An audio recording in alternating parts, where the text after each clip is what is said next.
you are today. Mike, how important of a role does a strong man play in a boy's life when he's trying to find himself? Well, you have to think about what perception of a strong man. He could be a strong man in a criminalist perspective, in the legal perspective. And that could be the strongest identity that he sees. And so he can go off in that level of crime as well. But it's all about, and when I say that, even these people in crime, they're great men. I won't say they're all good men, but they're great men.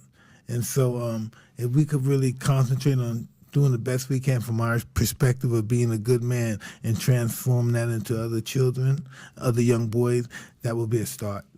Michael, you're seeing right now messages on YouTube go viral where it's grown men like Jordan Peterson talk about what it is to be a man, or even Andrew Tate's talking to young boys. Mm-hmm.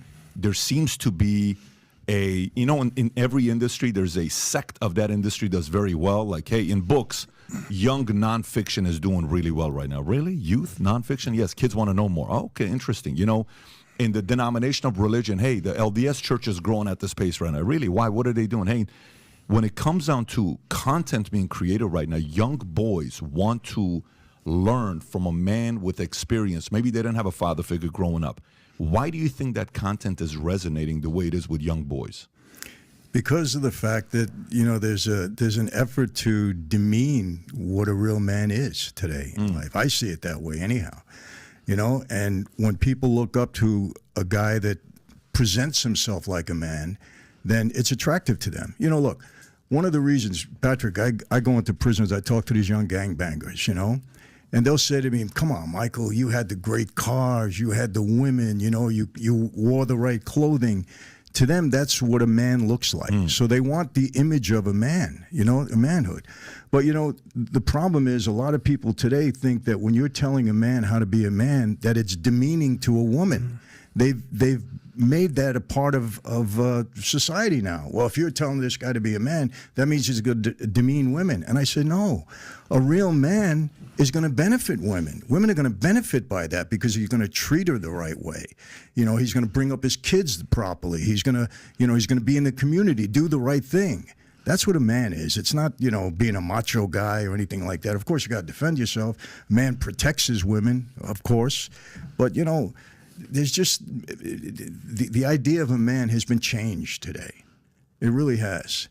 And that's what we want to teach guys. Oh, look, a man can be sensitive. A man can have emotion. There's nothing wrong with that. How many times, look, I went to with the most powerful guys you want to see. I see them crying at a funeral. They go to a show and they got tears in their eyes in an opera show. I've seen that. There's nothing wrong with that, showing emotion. And I think these young guys today are really looking for that. Yeah. And they look at somebody like Mike who, let me tell you something, the way he came up and to be where he is today, it's a miracle. It really is. Under the odds that he had to face in that way. Mine is different. I didn't go through some of the things that he went. It was different for me. But, the fact that I'm here, this, Patrick, I should be dead or in prison a long time ago. It's just been very fortunate, So we want to use these experiences to try to help people. And that's what this is all about. And we're going to do it.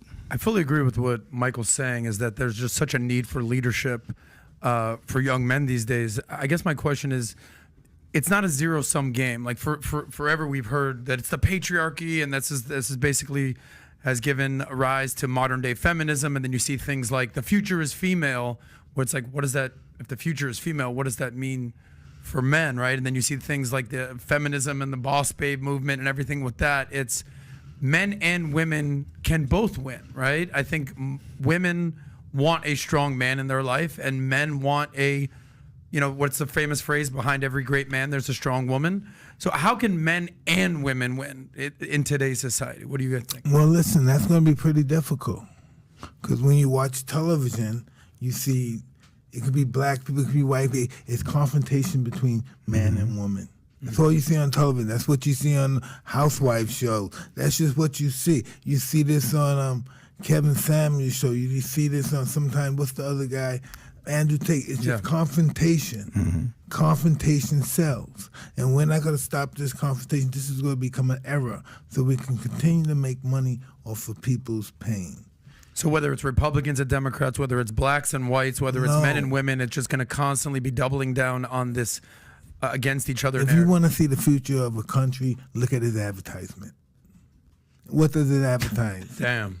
You know what that makes me think of, right? So true. About how we're the He only says country. you just So true. sit there and you just made two profound comments in the last minute. What about, how United States and I think New Zealand are the only countries that big pharma is Pharmaceuticals can allowed to advertise on. advertise Yeah. on. So when you see the opioid Yeah. endemic that's going on right now, I think Mike Tyson makes up a great point. It's that if you want to see the future of a country, look at the advertising. 100%. How many people are on mixed drugs? families now? Look at the mixed family. Before, it was like taboo is to mix a black or Italian, a black, Asian, Spanish. That was taboo, you think. But now it's promoting this is what it's going to be. Because you see the influx of different, I'm not going to...